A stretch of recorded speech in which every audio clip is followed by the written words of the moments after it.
Há momentos que estamos fracos, desanimados, sem vontade de orar, sem vontade de buscar a Deus, sem vontade de ler a Bíblia.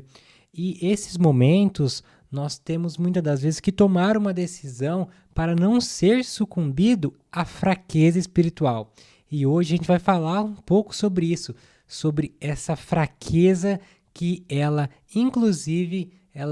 levou, né? Ela tirou um homem da presença de Deus. Nós ficamos fracos porque a nossa intensidade ela diminui. Nós começamos a buscar menos, nós começamos a deixar as coisas de lado, nós vamos ficando mais frios e vamos acabando ficando cada vez mais distante.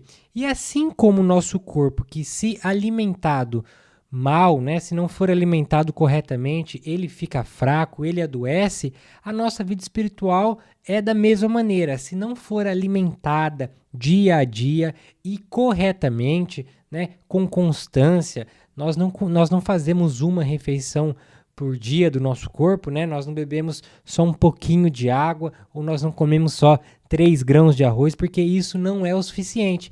E na nossa vida espiritual, da mesma maneira, se não nos alimentarmos bem, corretamente, diariamente, nós corremos o risco de cair na fraqueza espiritual. Pois quanto mais distante do Espírito Santo a gente fica, mais perto da carne nós ficamos. Então é uma correlação totalmente oposta. Se eu estou perto do Espírito, eu estou longe da carne. Se eu estou perto da carne, eu estou longe do Espírito. Os dois não caminham junto. É sempre um puxando para um lado e o outro para o outro. Eles não andam em união.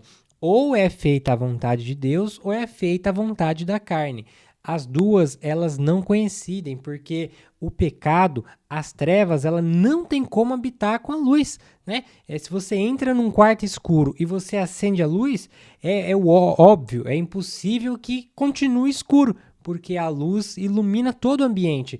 Da mesma maneira, o Espírito, ele vivificado, ele ilumina as trevas, e aí as trevas se dissipam e nós passamos a estar mais perto do Senhor, a ser mais íntimo do Senhor e a de fato andar com Deus. Mas um dos principais motivos que nos deixa com essa fraqueza, que faz a nossa busca ser menos fervorosa, ser menos intensa, ser menos ativa, é as paixões desse mundo. Nós nos iludimos muito, muito com as paixões deste mundo, porque a gente olha, né, porque os nossos olhos enxergam e a gente esquece que o que Deus tem preparado é muito maior, é muito melhor e é muito mais saudável para nossa alma. Mas a gente gosta do agora, nós somos agoniados, nós queremos resolver ou nós queremos ter, nós não queremos muitas das vezes ter que dizer não a nós mesmos, né? Às vezes a gente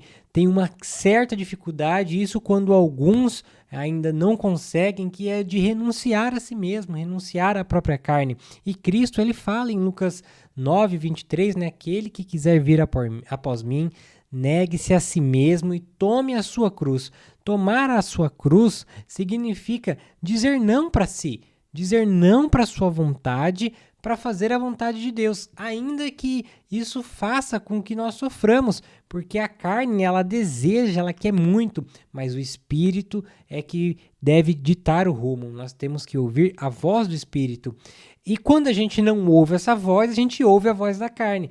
E ao passar do tempo, né, sendo guiado pela carne, isso vai enfraquecendo a nossa comunhão com Deus, vai enfraquecendo o nosso espírito ali com o Senhor, e a gente vai acabando cedendo, a gente vai acabando começando a olhar as coisas com os olhos uns olhos terrenos, né? A gente fica ganancioso, a gente fica apegado aos bens materiais, apegado a essa terra, apegado às coisas daqui, quando o plano de Deus não é aquilo. Nós não fomos feitos para ter fim nessa terra. Nosso reino não é daqui, nosso reino é com o Senhor. E teve um homem que ele se iludiu com as paixões desse mundo, e mesmo ele vendo milagres que Paulo fazia, né, ali os crentes sendo convertido e as coisas acontecendo, esse homem, ele se apaixona, né, pelas paixões deste mundo. E aí ele cede a essa fraqueza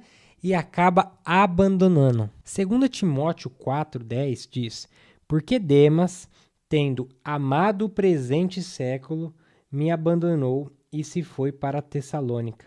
Crescente foi para Galácia e Tito foi para a Dalmácia. Paulo ele fala aqui que Demas, né? Demas era um homem, era uma pessoa que estava com Paulo, ele é citado em outros versículos, então ele era uma pessoa próxima a Paulo. Paulo diz que ele, por ter amado o presente século, ele deixa Paulo. E isso eu entendo, né? Algumas pessoas chegam a pensar que não, mas ele só deixou Paulo, ele não se desviou. Mas na verdade não. Por ele ter amado o presente século. Esse ter amado o presente século mostra que ele sucumbiu às paixões deste mundo, ele sucumbiu às vontades deste mundo. E a gente sabe que quem é amigo do mundo é automaticamente inimigo de Deus. É aquela história da luz e trevas, não tem como andar junto. Ou a gente anda conforme o espírito ou conforme a carne. Ou fazemos a vontade de Deus ou fazemos a vontade da carne. Não tem como agradar os dois, porque quando você agrada o espírito, você está desagradando a sua carne. E quando você agrada a carne, você está desagradando a Deus. Mas Paulo, ele também fala para que nós não venhamos nos conformar com os padrões deste mundo. Não sejam conformados com os padrões deste mundo, mas renovai a vossa mente para experimentar a boa, perfeita e agradável vontade de Deus. Então, quando a gente pensar em agir como Demas, quando a gente olhar para o presente século, para as paixões deste mundo, que são coisas que mexem com a gente, afinal, se não fossem coisas boas, tentadoras, Demas não teria amado, Demas não teria abandonado Paulo, ele teria ficado com ele, mas ele só usou o julgamento errado, porque ele utilizou como base, né, para tomar a decisão o presente século, as coisas deste mundo. Só que o que Cristo tem para nós é muito maior do que as coisas deste mundo. O que Cristo tem para nós, ele supera infinitamente qualquer bem material que a gente possa ter, qualquer poder que a gente possa ter aqui na Terra, qualquer fama. Então, o que Cristo fez por nós e o que ele nos promete está muito acima do que qualquer paixão deste presente século, mas exige uma questão de visão. Para onde você vai olhar? Você vai olhar para o presente século, né, para as paixões deste mundo, para aquilo que nos afasta de Deus, para aquilo que nos deixa fraco, ou a gente vai olhar para o Senhor, né, aquele que prometeu, aquele que começou a boa obra e que é fiel para aperfeiçoar até que ele venha. E eu aprendo com isso que mesmo nós vivendo o evangelho, corremos sim o risco de ficar fracos. Só que tem um ponto nisso tudo, né? Pedro, ele também enfraquece, tanto que Paulo, ele chama a atenção de Pedro para que Pedro, ele vivendo como judeu, né? Ele queria que o pessoal gentil fosse igual ele, só que ele não estava vivendo de acordo. Ele vivia fora daquilo que ele estava pregando ali, né? Ele falava uma coisa, mas estava vivendo outra, e Pedro estava ali meio fraco, e Paulo chama atenção e ele volta, né? Então, assim, não é porque a gente está fraco que já é o fim. O fim é quando chega o ponto de fazer o que Demas fez, abandonar o Senhor, abandonar ali, né, abandonar o seu amigo Paulo. Ele acaba por amar mais as paixões do mundo, acaba por, né, virar amigo do mundo e inimigo de Deus. E eu quero terminar aqui com uma história dos mártires de Sebaste. Os mártires de Sebaste, eles são a prova, uma inspiração de que não sucumbir às fraquezas é de fato a melhor escolha. Os mártires de Sebaste, eles eram 40 homens, né, que eles confessaram a sua fé ali em Roma, e na época não se podia fazer isso. Por quê? Porque tinha um decreto que tinha que adorar os deuses romanos, só que eles confessaram a fé em Deus. E aí o que o rei fez naquele tempo? Colocou os 40 num lago super gelado, um lago mega gelado, e falaram: olha, quem negar a Deus tem aqui, ó, um banho quente preparado. Basta você negar a Deus que você vai sair desse lago congelando e você pode tomar um banho quente, você será livre.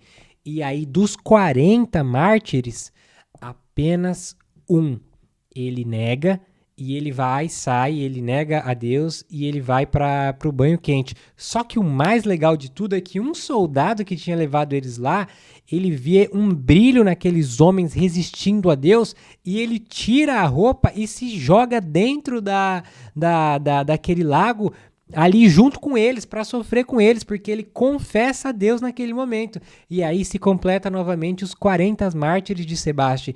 E aí eles morrem, né? E os que não morrem congelado, eles são queimados no outro dia. Mas isso me ensina que a melhor escolha, ainda que nós tenhamos que sofrer pelo Senhor, o que nos espera é muito maior. E aqueles mártires sabiam disso, eles não sucumbiram à fraqueza, não sucumbiram à tentação do banho quente, que era tudo que a carne deles queria naquele momento, mas eles confiaram no Senhor, confiaram na promessa de Deus, que ela é muito melhor, muito mais perfeita e mais agradável. Não sucumba às fraquezas, creia em Deus, resista, persevere e vá com o Senhor até o fim, porque Ele é fiel e justo e Ele vai aperfeiçoar a obra que Ele começou na sua vida. Deus te abençoe.